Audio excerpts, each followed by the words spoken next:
എന്തായി ചേട്ടാ, മധ്യപ്രദേശ് ഹൈക്കോടതിയിൽ നിന്നൊരു വിധി വന്നിരിക്കുന്നു. അത് ഈ നമ്മുടെ ഈ RSSും മോഡി സർക്കാരും തമ്മിലൊക്കെ ഉള്ള ഒരു അഡ്ജസ്റ്റ്മെന്റിന്റെ വിധിയാണോ?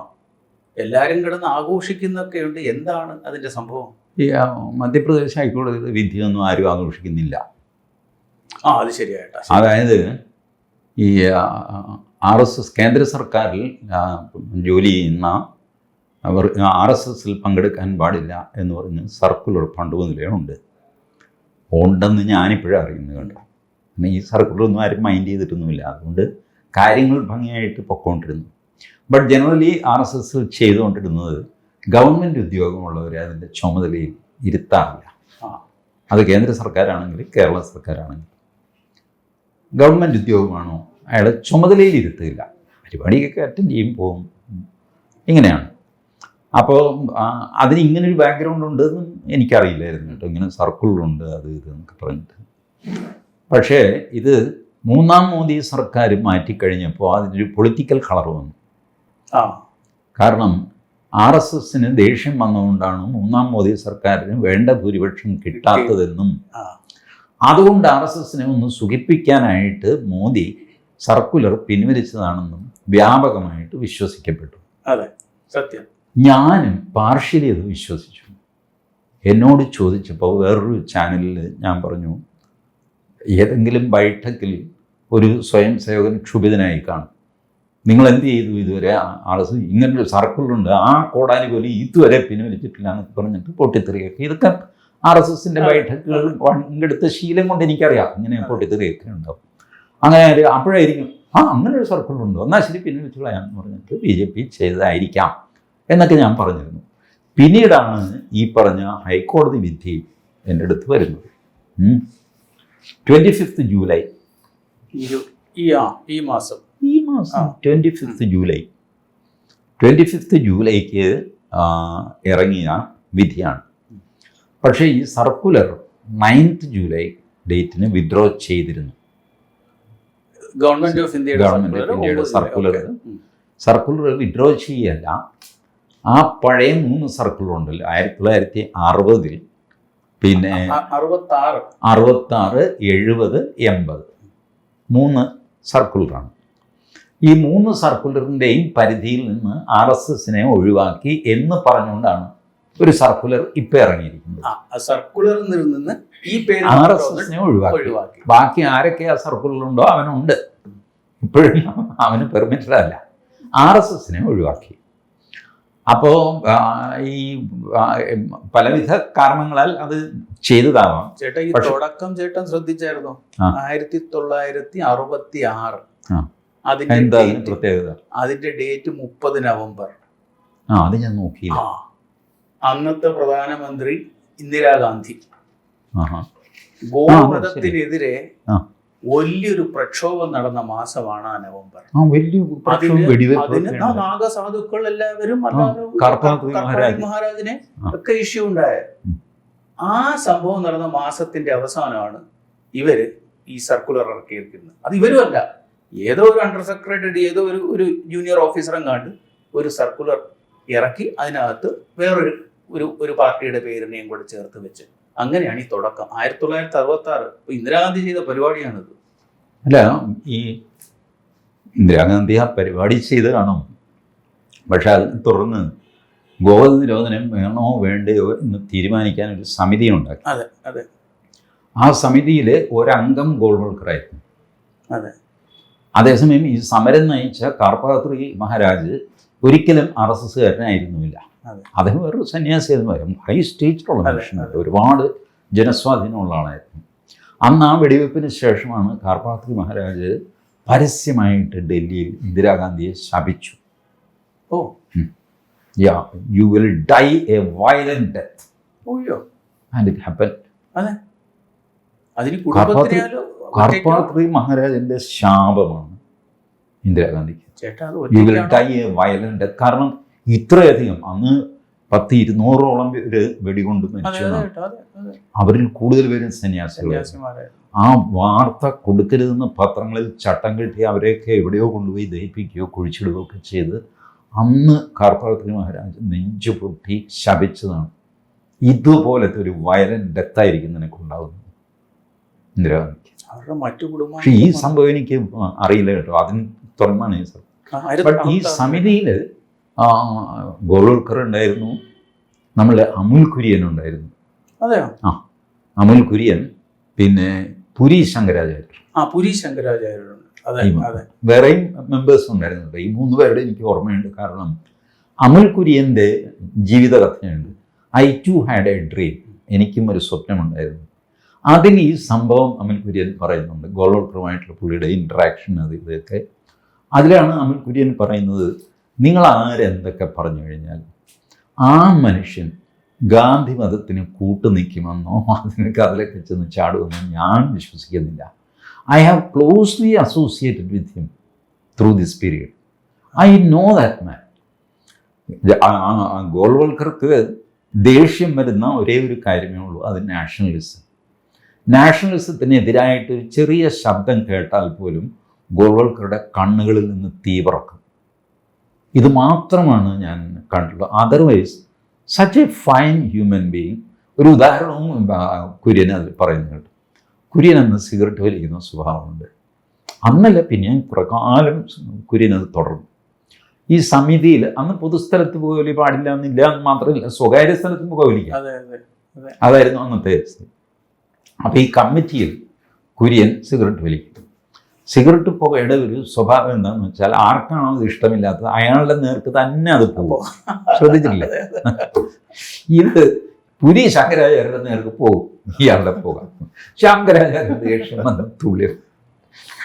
ഗോൾവൽക്കർ കുര്യനെയും പിടിച്ച് പുറത്തിറങ്ങിയിട്ട് പറഞ്ഞു, എൻ്റെ പൊന്നു കുര്യൻ, എന്തിനാണ് ഈ പ്രവൃത്തി ചെയ്തത്? അല്ലെങ്കിൽ തന്നെ ഈ പുരി ശങ്കരാചാര്യർ മാനേജ് ചെയ്യാൻ വലിയ പ്രയാസമാണ്, ഒരുപാട് പിടിവാശി. ഇപ്പോഴത്തെ പുരി ശങ്കരാചാര്യർ നോക്കിയപ്പോൾ അവർ അസാമാന്യമായ ഈ കട്ടർവാദികളാണ്. ഒന്നിനും അവിടെ തൊടാൻ പാടില്ല, ഇവിടെ തൊടാൻ പാടില്ല എന്നൊക്കെ പറയുന്ന ക്യാരക്ടേഴ്സ്. അപ്പോൾ ഒരു മയത്തിലൊക്കെ ഈ കാര്യങ്ങൾ ഒന്ന് ഗോൾവൽക്കർ അടുപ്പിച്ചുകൊണ്ട് വന്നു കഴിയുമ്പോൾ ഒറ്റ സിഗരറ്റ് വലിയുകൊണ്ട് എല്ലാം കൊളാപ്സ് ചെയ്യും. അപ്പോൾ ഗോൾവൽക്കർ കുര്യനോട്, കുര്യ എനിക്ക് വേണ്ടിയിട്ട് പ്ലീസ് ഒന്ന് ഈ കമ്മിറ്റി തീരുന്നവരെ മരിക്കാതെ. കുര്യൻ പറയും, അയാളെ ഒന്ന് ചൂടാക്കാൻ വേണ്ട ഞാൻ മരിക്കും, അങ്ങനെ ചെയ്യരുത്. അപ്പോൾ അങ്ങനെ ഇതെല്ലാം ഈ സംഭവം എല്ലാം കുര്യൻ അദ്ദേഹത്തിൻ്റെ ഈ I too had a dream, അതിൻ്റെ തർജ്ജമ എനിക്കും ഒരു സ്വപ്നമുണ്ടായിരുന്നു എന്നുള്ളതൊക്കെ DC ബുക്സിൽ ഇപ്പോൾ കിട്ടാനുണ്ട്. You get both English and Malayalam. അപ്പോൾ അങ്ങനെ ആ സമിതിയിൽ ഗോൾവൽക്കർ ഉണ്ടായിരുന്നു. എന്ത് വായിക്കോട്ടെ, ഈ സർക്കുലർ വന്ന് 25 ജൂലൈക്ക് ജഡ്ജ്മെൻറ്റ് വന്നു. ഇതെന്താ, 9-ാം തീയതി സർക്കുലർ പിൻവലിച്ചിട്ട് 25-ാം തീയതി മധ്യപ്രദേശ് ഹൈക്കോടതി അതിൽ കയറിയിട്ടൊരു ഓർഡർ പാസ്സാക്കാൻ കാര്യം എന്താ? അത് ഞാൻ അന്വേഷിച്ചു. ചേട്ടൻ സൂചിപ്പിക്കുന്നത് 9-ാം തീയതി വിഡ്രോ ചെയ്തുകൊണ്ടൊരു സർക്കുലർ ഗവൺമെന്റ് ഓഫ് ഇന്ത്യയുടെ തലത്തിൽ നിന്ന് ഈ കേസിന് ബാധകമായി വരുന്നു. അത് വരുന്നു, എന്തുകൊണ്ട് വരുന്നു, പിന്നെ എന്തിനാണ് 25-ാം തീയതി ഈ ജഡ്ജ്മെന്റ്? ഇതൊക്കെയാണ് ചോദ്യം. ഇതിൽ അറിയേണ്ട കാര്യം, പുരുഷോത്തം ഗുപ്ത എന്ന് പറഞ്ഞ ഒരാള് മധ്യപ്രദേശ് ഹൈക്കോടതിയുടെ ഇൻഡോർ ബെഞ്ച്, അവിടെ ഭോപ്പാൽ, ഇൻഡോർ, പിന്നെ ഒരു സ്ഥലം കൂടെ ഉണ്ട്, 3 ഹൈക്കോടതി ബെഞ്ചുണ്ട് അവിടെ. അപ്പോൾ എന്ത് വാങ്ങിക്കോട്ടെ, ഇൻഡോർ ബെഞ്ചിലാണ് ഈ case. Purushottam Das Gupta versus union of India and others. ഈ കേസ് ഫയൽ ചെയ്തിരിക്കുന്നത് 2023-ലാണ്. 23-ൽ ഫയൽ ചെയ്തു. ആദ്യത്തെ ഓർഡർ ഇറങ്ങുന്നത് 15/4/2024. ഓക്കെ. ഇപ്പൊ 2023-ൽ ഇങ്ങനെ എപ്പോൾ ഏത് മാസം ഫയൽ ചെയ്തു നമുക്ക് അറിയാൻ പറ്റില്ല. ബട്ട് ഇയാൾ ഫയൽ ചെയ്തത് സെപ്റ്റംബറിലാണ്. കാരണം പിന്നീടൊരു ഓർഡറിൽ കോടതി പറയുന്നുണ്ട്, present petition has been pending since September 2023. അപ്പോൾ ഇയാൾ ഫയൽ ചെയ്തത് 2023-ലാണ്. അതിൽ അപ്ലോഡ് ചെയ്ത ഫസ്റ്റ് ഓർഡറാണ് ഞാനിപ്പോൾ വായിക്കുന്നത്. അതിൽ കോടതി പറയുന്നു, learned counsel for respondent number 2, അതായത് മധ്യപ്രദേശ് ഗവൺമെൻറ്, 2 റെസ്പോണ്ടൻ്റാണ്, ഒന്ന് കേന്ദ്രവും ഒന്ന് മധ്യപ്രദേശ് ഗവൺമെൻറ്. അവർ state submits that the reply is ready and the same shall be filed during the course of the day. Reply റെഡിയാണ് യുവർ ലോഡ്ഷിപ്സ്, ഇന്ന് ഞങ്ങൾ ഫയൽ ചെയ്യും, രജിസ്റ്ററിൽ കൊണ്ടുപോയിട്ട് ഫയൽ ചെയ്യും. Okay. Learned counsel for respondent 1, അതാണ് കേന്ദ്ര സർക്കാർ. Again prays for time to file the reply, സമയം വേണം. അപ്പോൾ പുരുഷോത്തം ദാസ് ഗുപ്തയുടെ ആവശ്യം എന്താ? കേന്ദ്രത്തിൻ്റെ ഈ സർക്കുലറിൽ നിന്ന് RSSനെ മാറ്റണം. കാരണം എനിക്ക് RSSൽ ചേർന്ന് പ്രവർത്തിക്കണം. അപ്പോൾ ഇദ്ദേഹം കേന്ദ്ര ഗവൺമെന്റ് ഉദ്യോഗസ്ഥനാണോ? കേന്ദ്ര ഗവൺമെന്റ് ഉദ്യോഗസ്ഥനാണ്. അതിനുശേഷം റിട്ടയർ ആവുകയും ചെയ്തു. പുള്ളി പറഞ്ഞു റിട്ടയർ ആയാൽ പോലും ഈ സർക്കുലർ ബാധകമാണ്. ആ രീതിയിലാണ് ഇത് ഡ്രാഫ്റ്റ് ചെയ്തിരിക്കുന്നത്. വിമുക്തനായ ജോലിയിൽ നിന്ന് വിട്ടു കഴിഞ്ഞാൽ കേന്ദ്ര സർക്കാർ പെൻഷൻ തരുന്നില്ലേ? അപ്പൊ കേന്ദ്ര സർക്കാർ പറയുന്നത് അനുസരിക്കണ്ടേ? അതെ. അങ്ങനെയാണ് സർക്കുലർ കിടക്കുന്നതെന്ന് ഈ പുരുഷോത്തം ദാസ് ഗുപ്ത വാദിക്കുന്നു. പുരുഷോത്തം ദാസ് അല്ല, പുരുഷോത്തം ഗുപ്ത. അപ്പോൾ അയാൾ പറയുന്നു ഈ പണ്ടാലും ഞാൻ സർവീസ് കഴിഞ്ഞിട്ട് പിന്നെ എൻ്റെ പിന്നാലെ വരുന്നു സർക്കുലർ, ഇത് മരണം വരെ. ഇതെന്ത് പരിപാടി? അതുകൊണ്ട് RSSനെ നീക്കണം, എനിക്ക് RSSൽ പ്രവർത്തിക്കണം. അത് കോടതിയിൽ ഒളിക്കുന്നൊന്നുമില്ല പുള്ളി, എനിക്ക് RSSൽ പ്രവർത്തിക്കണം, അതിനുള്ള അനുവാദം വേണം. അതിന് തടസ്സം ഈ സർക്കുലറാണ്, ഇതെടുത്ത് കളയണം. എന്നിട്ട് റിട്ട് പെറ്റീഷൻ, എന്നിട്ട് കേന്ദ്ര സർക്കാർ കൂടുതൽ സമയം വേണമെന്ന് പറയുന്നു. എന്നാൽ കേന്ദ്ര സർക്കാരിന് അപ്പം തന്നെ ആ സർക്കുലർ പിൻവലിക്കരുതോ? അതിന് സംശയമില്ല എന്നാണ് ഇപ്പം നമുക്ക് മനസ്സിലാക്കേണ്ടത്. പിൻവലിക്കുന്നില്ല, ഞങ്ങൾക്ക് റിപ്ലൈ തരാൻ സമയം വേണം. കോടതി പറയുന്നു looking to the urgency of the matter. കാരണം 6 മാസം കഴിഞ്ഞു. സെപ്റ്റംബറിൽ ഫയൽ ചെയ്ത ഹർജി ഏപ്രിലെത്തി 24. September, October, November, December, January, February, March, April, 6 മാസം കഴിഞ്ഞ് 7ാമത്തെ മാസം. അതുകൊണ്ട് looking to the urgency of the matter 1 week time is granted to file the reply. ഒരാഴ്ചക്കുള്ള റിപ്ലൈ തരണം കേട്ടോ നരേന്ദ്രമോദി എന്ന് പറയുന്നു. List the case on 6/5. ഒരാഴ്ചക്കുള്ളിൽ ഫയൽ ചെയ്യാൻ പറഞ്ഞു. 1 മാസത്തേക്ക് കേസ് മാറ്റി, കോടതിയിലെ മാറ്റം. അത് കഴിഞ്ഞു.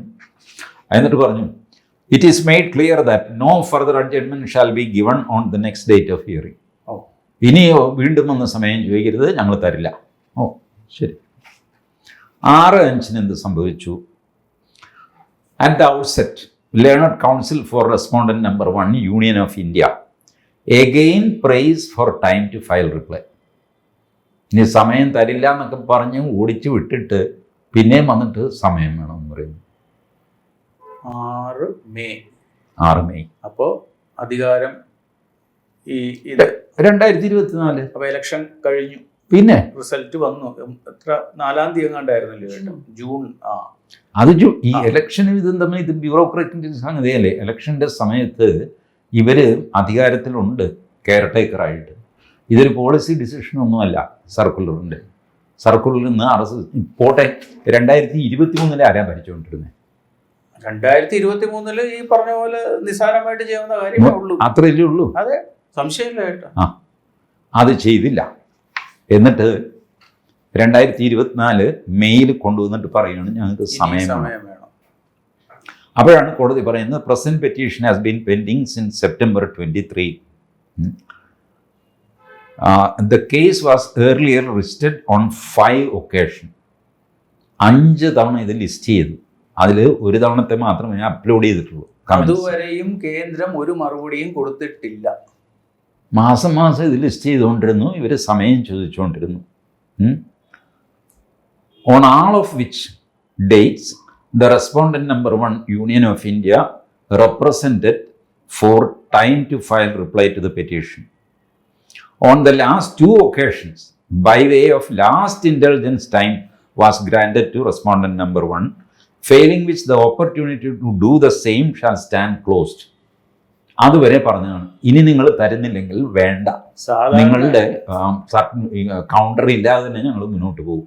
ചേട്ടാ, സാധാരണ നമ്മൾ ഈ കോടതിയെ പറ്റി താരീഖ് പെർ താരീഖ് എന്ന് പറയും. ഇതിവിടെ തിരിച്ച് കേന്ദ്ര ഗവൺമെന്റ് താരീഖ് പെർ താരീഖ് ചോദിച്ചുകൊണ്ടിരിക്കുക. Today, when the matter was lifted for hearing, Council for the Union of India conveniently conveyed that the reply would take further 4 weeks time to be filed. 1 മാസം. 4 weeks. 4 weeks. അതിൻ്റെ പ്രയോഗം നോക്കണേ, കൺവീനിയൻ്റ്ലി കൺവേഡ്. കോടതിയുടെ നിരീക്ഷണം ഇന്ന് list ചെയ്ത് വന്ന് ഞങ്ങളുടെ മേശപ്പുറത്ത് വന്നു കഴിഞ്ഞപ്പോൾ സൗകര്യപൂർവ്വം സമയം വേണമെന്ന് പറയുക, 4 weeks. Ideally, after giving last intelligence twice, the court would have proceeded to consider the interim relief prayed by the petitioner, being uninfluenced by the convenience exhibited by the Council for Union of India in choosing not to file any reply. അത് നിങ്ങൾ മറുപടി തന്നില്ലെങ്കിൽ പിന്നെ ഹർജിക്കാരൻ്റെ ആവശ്യം എന്താണെന്ന് വെച്ച് കഴിഞ്ഞാൽ തൽക്കാലം ആവശ്യം കൊടുക്കാൻ ഞങ്ങൾക്ക് സാധിക്കും, ഞങ്ങൾ ചെയ്തില്ല. However, looking to the reliefs claimed in the petition, ആ പെറ്റീഷനിൽ വന്ന കാര്യങ്ങളും സംഗതികളൊക്കെ നോക്കിയിട്ട് കുറേ ഗൗരവമാണ് എന്ന് ഞങ്ങൾക്ക് തോന്നിയതുകൊണ്ട് ഞങ്ങൾ ഇൻറ്ററിം ഓർഡർ കൊടുത്തില്ല.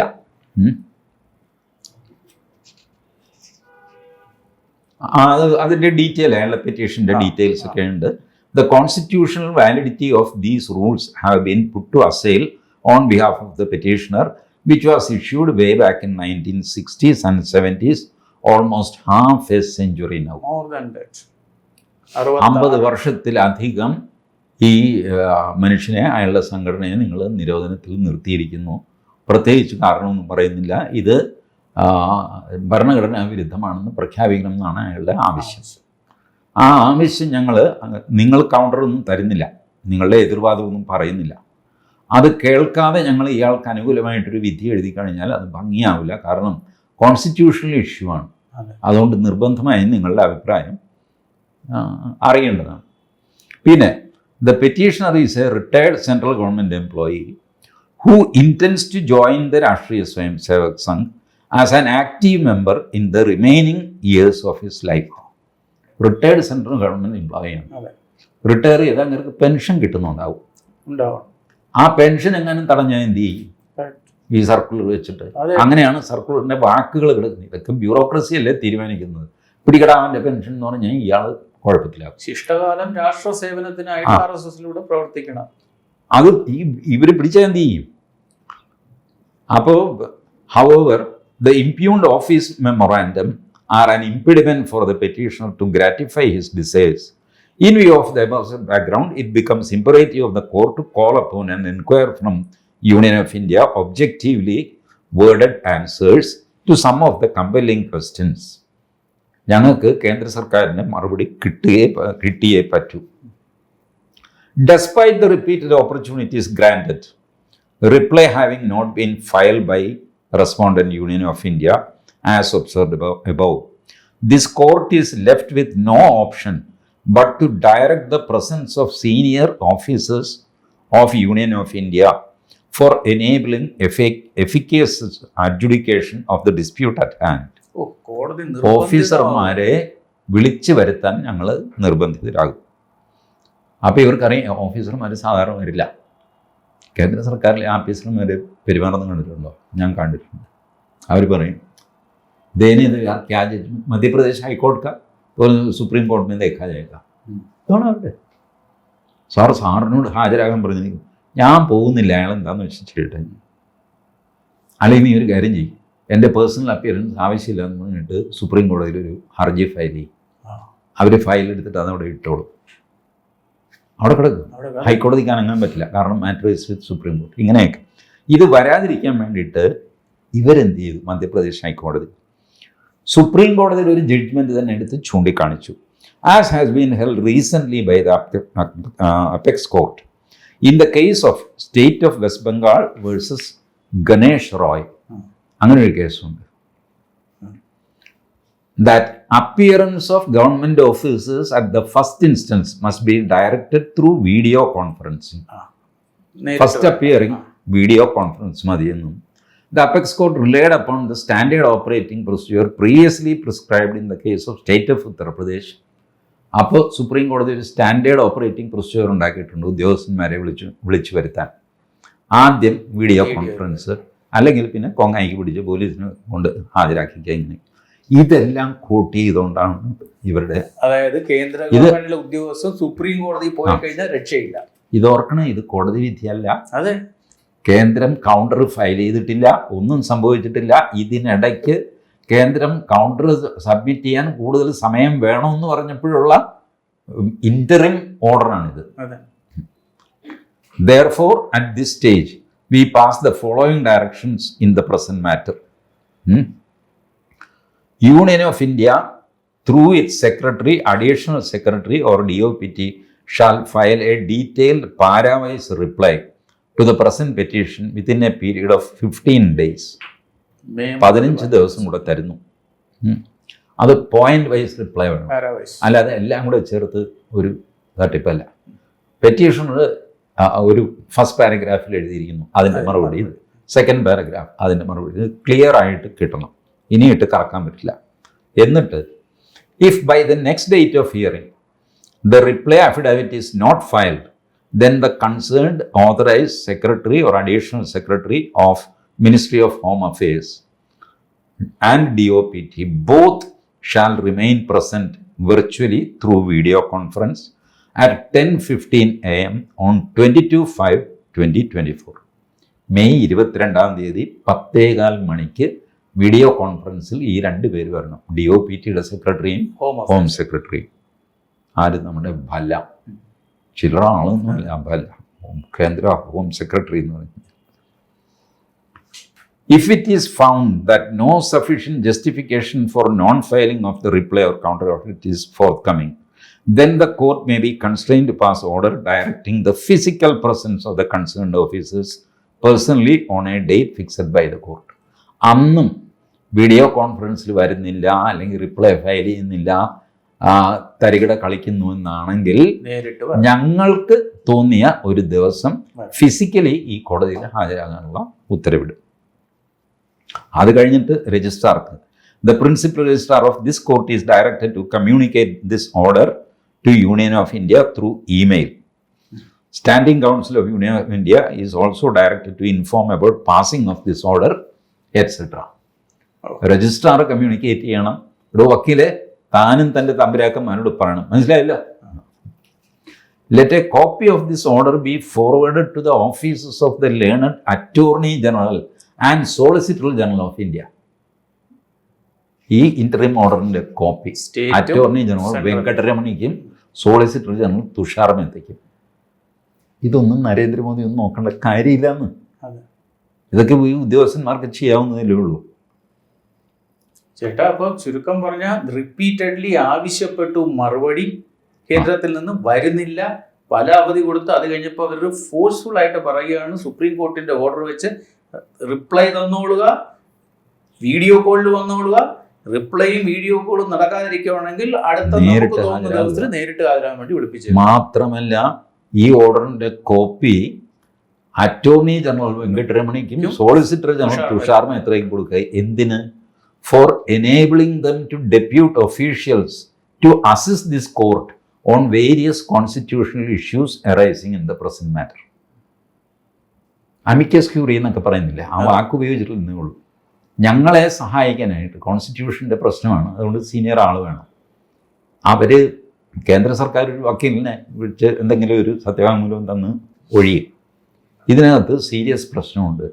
അതുകൊണ്ട് വെങ്കട്ടരമണിക്കും തുഷാർ മേത്തയ്ക്കും ഈ ഓർഡറിൻ്റെ കോപ്പി അയക്കുക. So that they will take appropriate action and support us or to enable to study the constitutional issues. ഇതാണ് assist this court on various constitutional issues. ഇനി ഈ സാധനം top list this matter at the top list on 22/5/2024 at 10:15 PM. May 22-ാം തീയതി ലിസ്റ്റിന്റെ ടോപ്പിൽ first കേസായിട്ട് 10:15 കോടതി ഹാജരാകും. 10:15 ആദ്യത്തെ case ഇതായിരിക്കണം.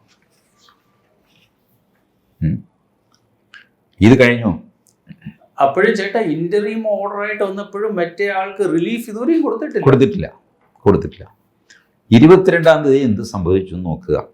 22-ാം തീയതിയിലത്തെ റെക്കോർഡ്.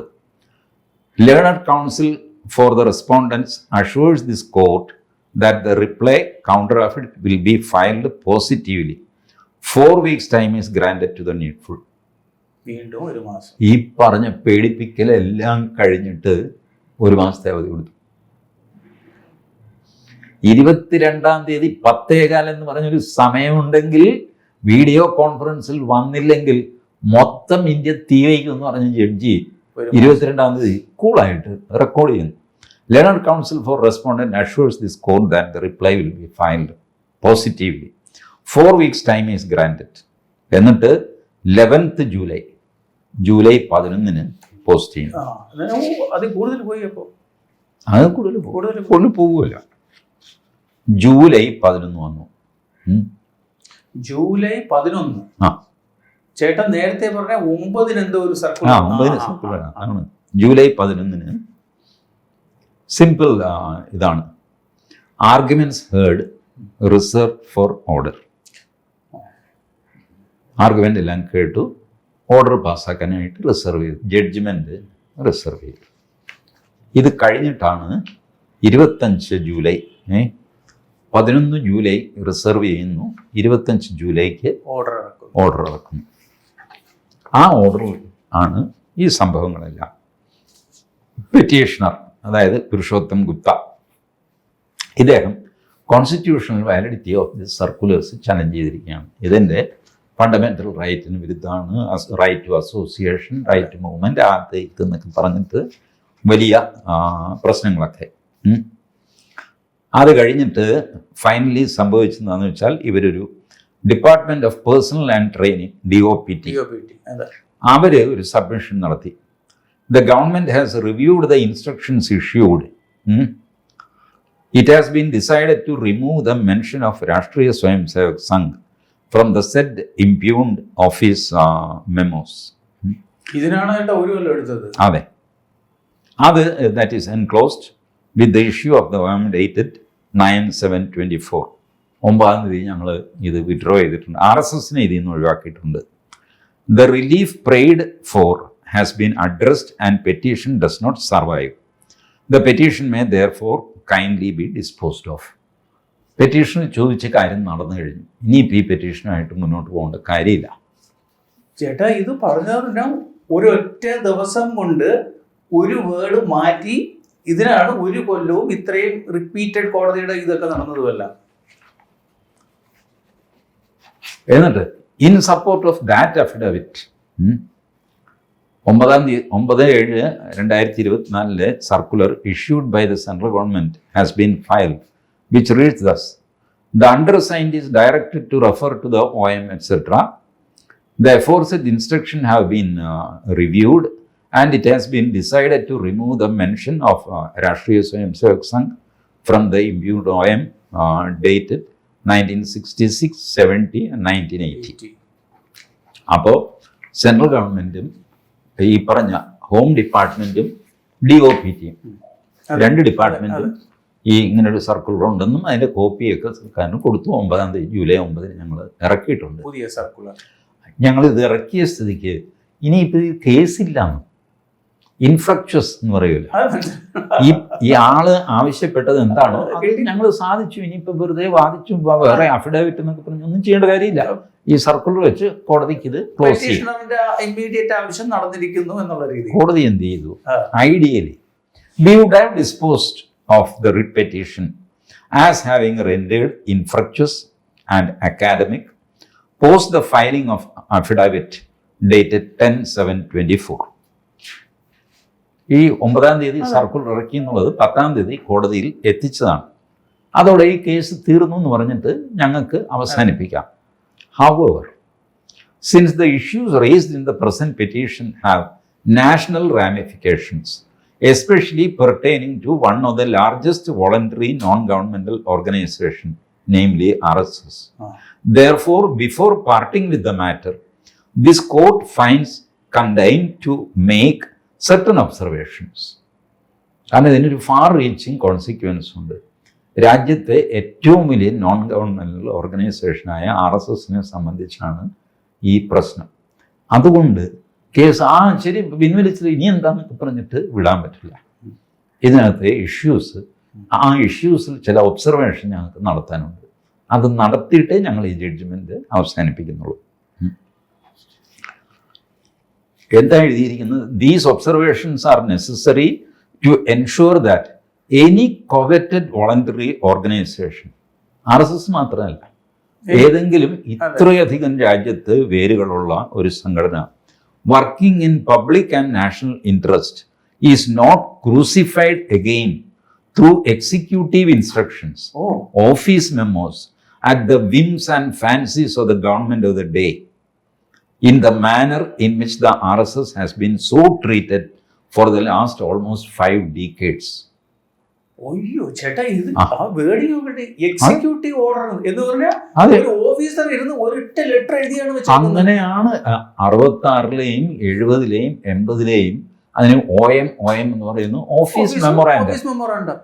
ഒരു ഓഫീസർ ഇരുന്ന് എഴുതി ഒരു ക്ലാർക്ക് ശോശാമ്മ ഇരുന്ന് എഴുതിയിട്ട് അവർ ഒപ്പിടുന്നു, മറ്റേ എക്സിക്യൂട്ടീവ് എഞ്ചിനീയറോ അസിസ്റ്റന്റ് സെക്രട്ടറിയോ ഒപ്പിട്ടു, കഴിഞ്ഞു ഓഫീസ് ഓർഡർ. ആ ഓഫീസ് ഓർഡറിൽ നിന്ന് RSSന്റെ പേര് മാറ്റാനായിട്ട് 2 വർഷത്തോളം നരേന്ദ്രമോദി. എന്നിട്ട് RSSനെ സുഖിപ്പിക്കാനാണ്.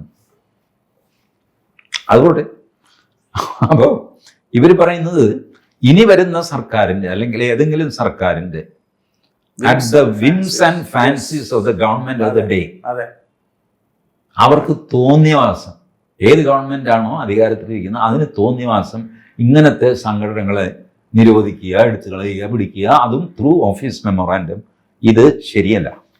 കഴിഞ്ഞ 50-ലേറെ വർഷമായിട്ട് ഇവരിത് സഫർ ചെയ്യുന്നു. 34, 24, 58 കൊല്ലം ചേട്ടാ, 66 കഴിഞ്ഞ. എന്നിട്ട് അവർ പറഞ്ഞു, when the matter was taken up, 6-ാം തീയതി ഈ മാറ്റർ വന്നു കഴിഞ്ഞപ്പോൾ ഞങ്ങൾ ആ ഓർഡറിൽ എഴുതിയിരുന്നു, the petitioner is A retired central government employee who intends to join RSS as an active member in the remaining years of his life. He intends to be integrally involved in the social, cultural and religious activities undertaken by the RSS. However, the office memorandum issued by Home Ministry is an impediment for the petitioner to gratify his desire at the dusk of his life. മരിക്കുന്നതിന് മുമ്പ് അങ്ങനെ ഇഷ്ടമുള്ള സംഘടനയിൽ ചേർന്ന് പ്രവർത്തിക്കാൻ അത് ഈ office memorandum സമ്മതിക്കുന്നില്ല. In view of the aforesaid background, it becomes imperative for the court to call upon and enquire for the respondent number 1, Union of India, objectively worded answers to some of the compelling questions emanating from the present petition. ചില കാര്യങ്ങൾ ഞങ്ങൾക്ക് സർക്കാരിൽ നിന്ന് അറിയാനുണ്ട്. Certain issues which has emerged, ഈ പെറ്റീഷനിൽ നിന്ന് ഉയരുന്ന ചില പ്രശ്നങ്ങളുണ്ട്. അത് ഡിസ്കസ് ചെയ്ത് ചോദിച്ച് ഉത്തരം കിട്ടിയിട്ടേ ഇത് വിടാൻ പറ്റുള്ളൂ. Despite the repeated opportunities granted, the reply having not been filed by Union of India, this court is left with no option but to direct the presence of senior officers of Union of India. ഇതൊക്കെ പഴയ order coat ചെയ്യാം. ശ്രദ്ധിക്കേണ്ട, repeated. എന്നിട്ട് ആ പഴയ order വീണ്ടും refer ചെയ്യുന്നു. 22-ാം തീയതി പോസ്റ്റ് ചെയ്തത് വരാഞ്ഞതും പിന്നെയും സമയം കൊടുത്തു. Thereafter, when the matter was listed on May 22nd, the Union of India was represented through learned Solicitor General of India, Mr. Tushar Mehta, along with Mr. Manoj Kumar Dwivedi and Praveen Vasishta, additional secretaries, on behalf of Union of India. It was informed by learned Solicitor General that the central government is in the process of reviewing the circulars under challenge and that a formal adjudication may not be required at all. In view thereof, the matter was therefore adjourned. Tushar മേത്തയും ഈ പറഞ്ഞ 2 വകുപ്പിലെ സെക്രട്ടറിമാരും attorney ജനറലിന്റെ represent ചെയ്തുള്ള വക്കീലും എല്ലാം video കോൺഫറൻസിൽ വന്നിട്ട് എൻ്റെ പൊന്നിയേട്ട ഞങ്ങളിത് റിവ്യൂ ചെയ്യുന്നുണ്ട് എന്നൊക്കെ പറഞ്ഞു. ഞങ്ങൾ വിട്ടില്ല. റിവ്യൂ ചെയ്ത് വരട്ടെ, കടലാസ് വരട്ടെ. While the central government is well competent within its powers to issue or withdraw any office memorandum, സത്യമാണ്, നിങ്ങൾക്ക് അധികാരമുണ്ട്. ഒരു ഓഫീസ് മെമ്മോറാൻഡം ഇഷ്യൂ ചെയ്യാനോ വിത്ഡ്രോ ചെയ്യാനോ ഒക്കെ നിങ്ങൾക്ക് അധികാരമുണ്ട്. Governing the conduct of lack of its employees employed across the country. However, the circulars or office memorandums that affect the fundamental rights of its employees throughout the nation, specially guaranteed under Article 19, must always be viewed with utmost caution with magnifying lens of judicial review. നിങ്ങൾ ഈ സർക്കുലറും സംഗതിയൊക്കെ ഇറക്കുമ്പോൾ fundamental റൈറ്റിൽ കയറി കളിക്കരുത്. അത് വന്നു കഴിഞ്ഞാൽ ഞങ്ങൾ ഈ വലിയ ലെൻസ് വെച്ച് ജുഡീഷ്യറി ഇത് നോക്കേണ്ടി വരും. നിങ്ങൾക്ക് അധികാരമൊക്കെ ഉണ്ട്, ബട്ട് അത് ദുരുപയോഗം ചെയ്യരുത്. Before undertaking any discussion the subject matter of 3 notifications may be briefly peeped into by this court to comprehend the seriousness of the restrictions imposed. 66, 70, 80 ഈ 3 സർക്കുലറും കോടതി പ്രത്യേകം ഈ ജഡ്ജ്മെന്റിൽ എടുത്ത് പറയുന്നു.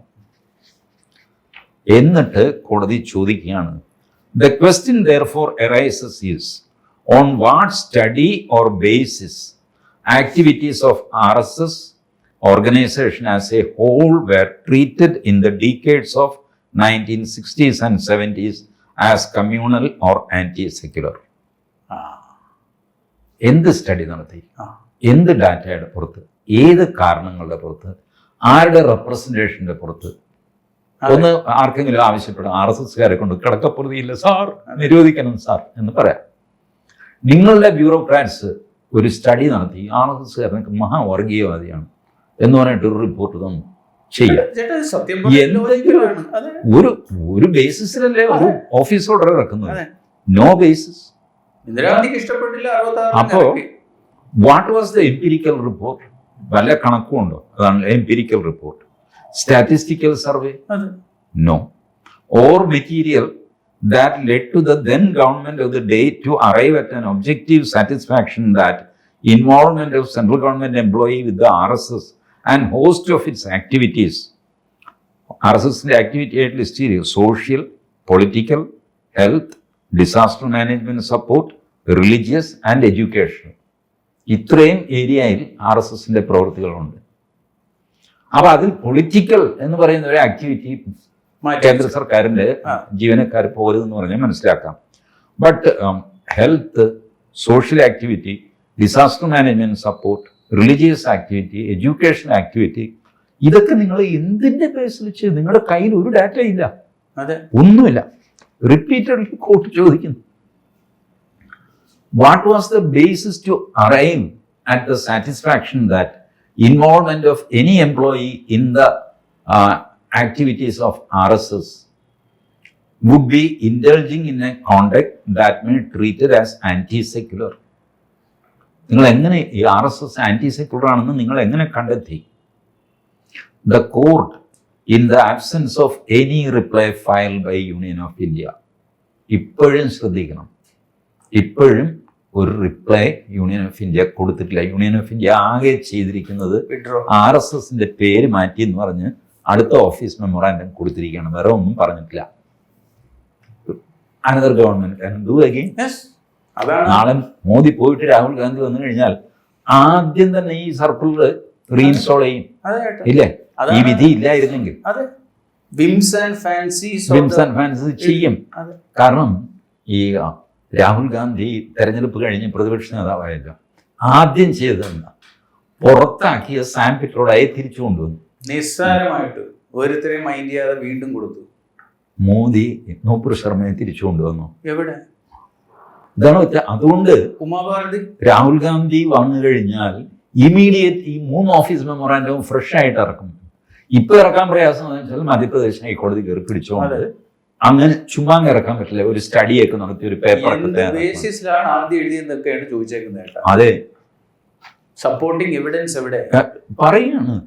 This court is compelled to believe and presume that perhaps there was never any material study, survey or report at the relevant point of time on the basis of which the ruling dispensation arrived at a satisfaction that involvement and engagement of government employees in the activities of RSS must be banned for maintaining the communal fabric and secular character of the country. ഇങ്ങനെയുള്ള വലിയ വാക്കുകൾ ഇട്ട് കളിക്കുമ്പോൾ അതിൻ്റെ അടിയിൽ യാതൊരു ഡാറ്റയില്ല, ഒരു പഠനമില്ല, ഒന്നുമില്ല. അതുകൊണ്ടാണ് കോടതി ഇത് അന്വേഷിക്കാൻ തുടങ്ങുന്നത്. ചേട്ടാ, ഇതല്ലേ ഫാസിസം?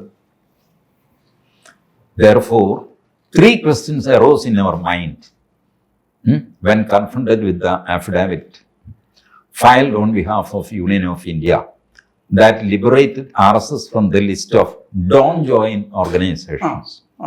ചേരാൻ പാടില്ല എന്നുള്ളത് don't join organisation, don't join organisation.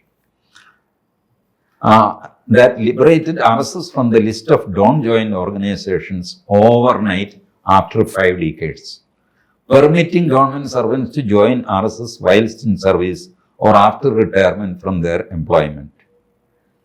3 ചോദ്യങ്ങൾ ഞങ്ങളുടെ മനസ്സിൽ വരുന്നു. കാരണം ഓവർനൈറ്റ് ആണ് ഇത് വിഡ്രോ ചെയ്തിരിക്കുന്നത്. ഒരുത്തം പണ്ട് ഓവർനൈറ്റ് ഇറക്കി, ഇപ്പൊ ഓവർനൈറ്റ് വിഡ്രോ ചെയ്യാം. ഈ രണ്ടിൽ ഞങ്ങൾക്ക് സംശയമുണ്ട്. ഒരു ബേസിസ് ഇല്ലാതെ ഒരാൾ നിരോധിച്ചിരിക്കുന്നു, അത്രയും തന്നെ ബേസ് ഇല്ലാതെ മറ്റേ ആൾ പിൻവലിച്ചിരിക്കുന്നു. ഇതാണ് whims and fancies of the government of the day. അന്ന് ഇന്ദിരാഗാന്ധിക്ക് ഭ്രാന്ത് കയറിയിട്ട് നിരോധിക്കും. ഇന്ന് മോദി എന്താണ് അവിടെ ബഹളം? അല്ല, അത് മധ്യപ്രദേശ് ഹൈക്കോടതി കൊങ്ങായിക്ക് വിളിക്കുക. ശരി, വിഡ്രോ കഴിഞ്ഞില്ലേ? വിഡ്രോ ചെയ്ത് വിംസ് and ഫാൻസിയാണ്. You have no reason to say to the court. അപ്പോ 3 ചോദ്യങ്ങൾ. What was the material and the compelling survey study that constrained the central government to include RSS in the list of banned organizations? 66, 70, 80 ഇങ്ങനൊരു നിരോധന ലിസ്റ്റിൽ RSSനെ പെടുത്താനുണ്ടായ കാരണം എന്താണ്? Whether actually the said material existed or it was merely issued on the mere ipse dixit of the erstwhile government of the day, simply to crush an organization not stated opposed to its ideology. അവര് ഒരു Latin word ഇറക്കി, ചുമ്മാ കൂടാ. ഇതാണോ സംഭവിച്ചത്? 2ാമത്തെ ചോദ്യം. Whether the necessity of continuing RSS in the list of such don't join organization was actually reviewed periodically and the desirability examined frequently. നിങ്ങളിങ്ങനെ സ്വിപ്പിംഗ് ആയിട്ടൊരു സംഘടനയെ നിരോധിച്ചു കഴിയുമ്പോൾ ഒരു 5 കൊല്ലം 10 കൊല്ലം കൂടുമ്പോൾ ഇപ്പൊ അവര് ശരി ഇപ്പോഴും ആ ഒരു വർഗീയവാദിയാണോ നോക്കട്ടെ. ഇപ്പന്മാരുടെ 66 ഉണ്ട്, 70 ഉണ്ട്, 80 ഉണ്ട്. 66 ചെയ്തില്ലെങ്കിൽ 70 വരെ ചോദിക്കാം, 70 ഇല്ലെങ്കിൽ 80 വരെ ഏതിലെങ്കിലും ഉണ്ടോ എന്നാണ് ഒരു റിവ്യൂവും ഇല്ല. To retain such prohibition for all the central government, it is a trite law that a prohibition or a restriction cannot remain operative forever till eternity. Common sense എന്നുള്ളതാണ്. Till eternity ഇങ്ങനെ ഒരു നിരോധനമുണ്ട്. But must always be reviewed and examined with the changing times and the expansive interpretations of freedom under our constitution. ഇതിന് കാര്യം എന്താണെന്നറിയാമോ? പല നമ്മളുടെ വകുപ്പുകളും കോടതി വികസിപ്പിച്ചിട്ടുണ്ട്. ഇപ്പം ഞാൻ എടുക്കുന്ന ഒരു ഡിസിഷൻ ആർബിട്രറിയാണ്. ആർബിട്രറി ആയിട്ടുള്ള ഡിസിഷൻ നേരത്തെ ഭരണഘടനാ വിരുദ്ധമായിരുന്നില്ല. മറ്റെന്തിനെങ്കിലും അത് വിരുദ്ധമാകാം, പക്ഷെ ഭരണഘടനയിൽ ആർബിട്രറി എന്നൊരു വാക്കില്ല. കോടതികൾ എന്ത് ചെയ്തു? ആർട്ടിക്കിൾ 14 ഇതിനകത്ത് ഇംപ്ലൈഡ് ആണെന്ന് പറഞ്ഞു.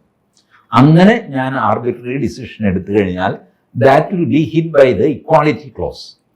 എൻ്റെ ഡിസിഷൻ ആർബിട്രറി ആയതുകൊണ്ട് ഞാൻ ഏതോ ഒരു ആളിനെ ഫേവർ ചെയ്യുന്നുണ്ട്, അല്ലെങ്കിൽ മറ്റൊരാളെ ദ്രോഹിക്കുന്നുണ്ട്. അതുകൊണ്ട് അവിടെ തുല്യത ഇല്ലാതാകുന്നുണ്ട്. അതിനാൽ arbitrary decisions are hit by article 14. ഇങ്ങനെ ആർട്ടിക്കിൾ 14 വികസിപ്പിച്ചിട്ടുണ്ട്, ആർട്ടിക്കിൾ 21 വികസിപ്പിച്ചിട്ടുണ്ട്. റൈറ്റ് ടു ലൈഫ് ആണ് ആർട്ടിക്കിൾ 21. കോടതി ഫസ്റ്റ് പറഞ്ഞു റൈറ്റ് ടു ലൈഫ് എന്ന് പറഞ്ഞാൽ നിങ്ങളുടെ ഒരു അനിമൽ എക്സിസ്റ്റൻസ് അല്ല, right to dignified life. Life എന്ന് മാത്രമേ ഇതിൽ പറഞ്ഞിട്ടുള്ളൂ. ജീവനോടെ ഞാൻ ഇങ്ങനെ കിടക്കുന്നുണ്ട്, പ്രാണനുണ്ട്, ചത്തിട്ടില്ല, അത് മതിയോ ലൈഫ്? അല്ല, ഡിഗ്നിഫൈഡ് ലൈഫ് ആയിരിക്കണം. അതുകൊണ്ട് ഒരുത്തിനെ പിടിച്ച് പൂട്ടിയിട്ട് ചോറ് കൊടുക്കുന്നുണ്ട് 3 നേരം, അതുപോലെ അവന്റെ പ്രാണം കിടന്നു. റൈറ്റ് ലൈഫ് അല്ലേ ഉള്ളൂ, ആ റൈറ്റ് ലൈഫ് പറഞ്ഞിട്ടില്ല. ഇത് ഇങ്ങനെയൊക്കെ കോടതികൾ ചെയ്തിട്ടുണ്ട്.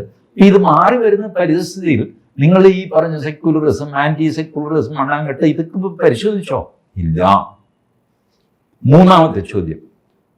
If the answer of the above 2 questions is in affirmative, namely that RSS had been included in the list of don't join organization on the basis of certain material study survey, then whether its overnight deletion from the list of banned organization by the central government has been preceded by any fresh material data or survey.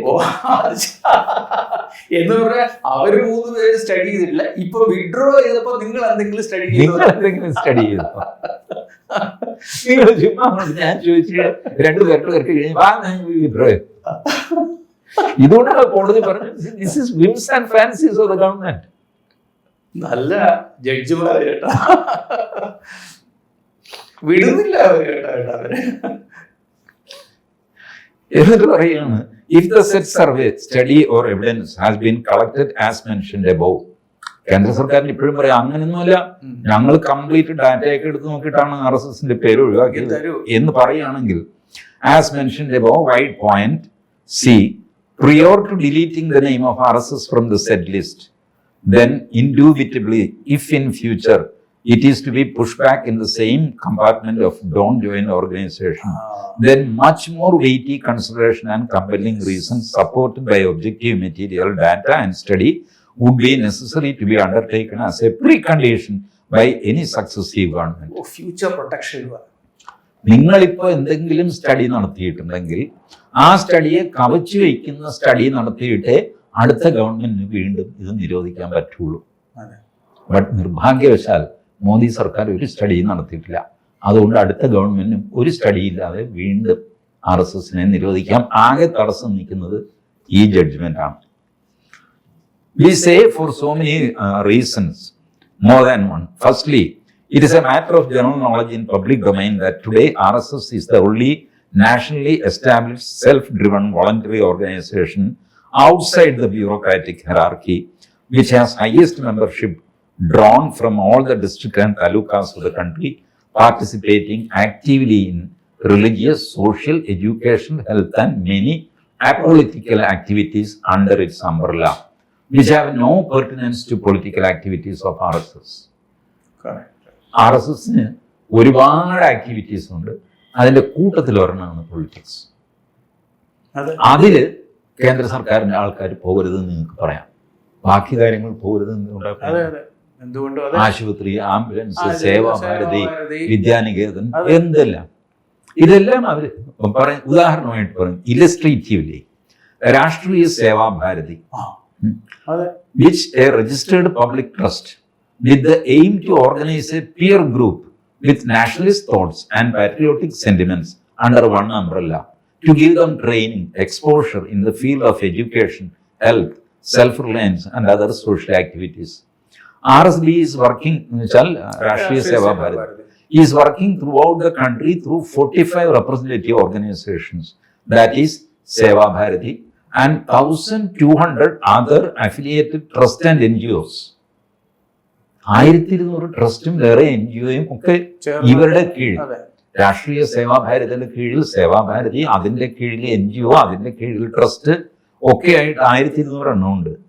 Can RSB be treated as a political organization? Voluntary participation in which be banned insofar its educational, health and social activities are concerned?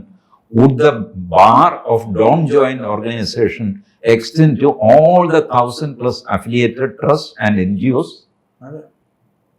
ഇതെന്താണ് ഈ ചെയ്തു വെച്ചിരിക്കുന്നതാണ് കോടതി ചോദിക്കുന്നത്.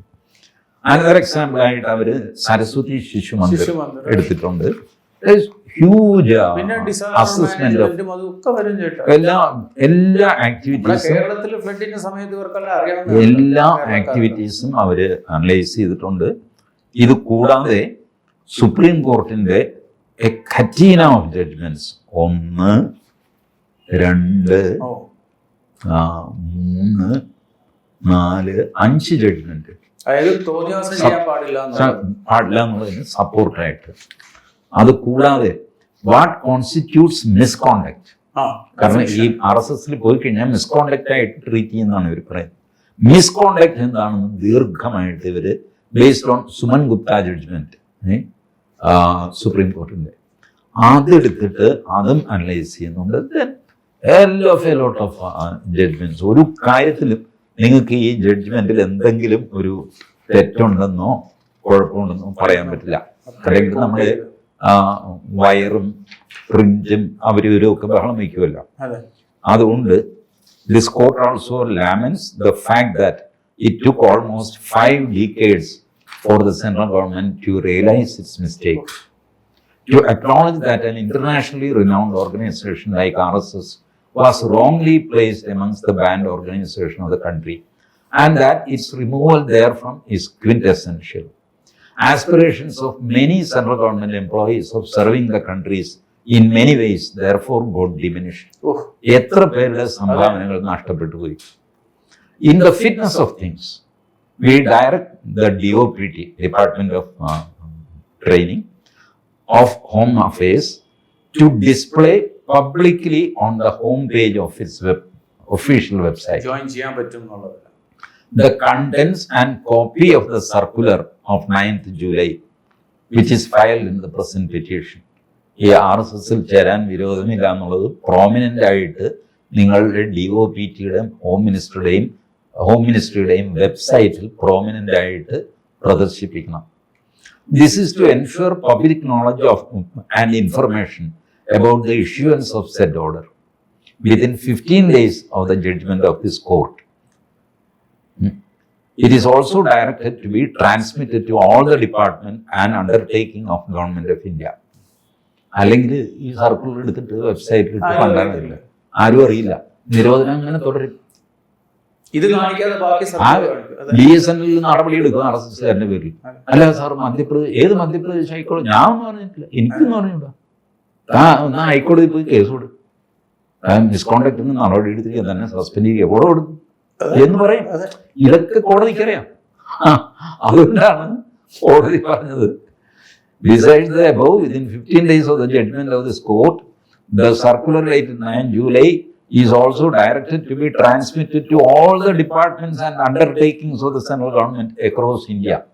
നമ്മുടെ കൊച്ചിൻ ഷിപ്പ്യാർഡിൽ അടക്കം, FACT, പിന്നെ തിരുവനന്തപുരത്തെ ലൈഫ് കെയർ, ISRO, VSSC എല്ലാ സ്ഥലത്തും കൊടുക്കണം. With the above directions, the present petition is disposed of. ഈ നമ്മുടെ കേന്ദ്ര യൂണിവേഴ്സിറ്റികളൊക്കെ അതിൽ വരുമായിരിക്കും അല്ലേ? എല്ലാം വരും. ഇതാണ് justice Sushrut Arvind Dharmadhikari and honourable Shri Gajendra Singh, രണ്ടുപേരും ഈ പെറ്റീഷണർക്ക് വേണ്ടി വാദിച്ച വക്കീൽ ഒരു നായര, മനീഷ് നായർ. ഒരു മലയാളി സ്പർശം അവിടെയുണ്ട്. കാരണം ഞാൻ സംശയിച്ചു, ഇനി മനീഷ് നയ്യാർ എന്ന് പറയുന്നത് കുൽദീപ് നയ്യാറൊക്കെ ഉണ്ട്, ഇനി അങ്ങനെ വലുതാണെന്ന് അറിയില്ല. പക്ഷെ ആ സ്പെല്ലിംഗ് NAIR എന്ന് തന്നെയാണ് കാണുന്നത്. മനീഷ് നയ്യാർ. മനീഷ് ഒരു മലയാളം പേരുമാണ്. കേന്ദ്ര ഗവൺമെന്റിന് വേണ്ടി ഈ ചീത്ത മുഴുവൻ കേട്ടത് പാവം ഹിമാൻശു ജോഷി എന്ന് പറഞ്ഞ വക്കീല. അങ്ങേര് നിസ്സാങ്ങേര് എന്ത് ചെയ്യും? ഇവരെഴുതി കൊടുക്കണ്ടേ സാർ? കൗണ്ടർ ആണ് എന്തെന്ന് RSS തന്നെയൊക്കെ വലിയ RSS ഞാൻ മനസ്സിലായി, അങ്ങനെ പഠിപ്പിക്കണ്ട, ഇങ്ങനെയൊക്കെ ചെയ്യും. പിന്നെ മധ്യപ്രദേശിന് വേണ്ടിയിട്ട് അനികേത് നായിക്, ഒമ്നിയ നായിക് ഇപ്പൊ പറയാൻ പറ്റില്ല, എന്നാലും രാം നായിക്, ഗോവൻ നായിക് ആവാം, എന്തെങ്കിലും എന്ത് വാങ്ങിക്കോട്ടെ, ഇവരെ കൂടെ അധ്വാനിച്ച് സത്യത്തിൽ നന്ദി പറയേണ്ടത് ഈ പുരുഷോത്തം ഇനിഷ്യേറ്റർ പുരുഷോത്തം ഗുപ്ത ഉണ്ടല്ല.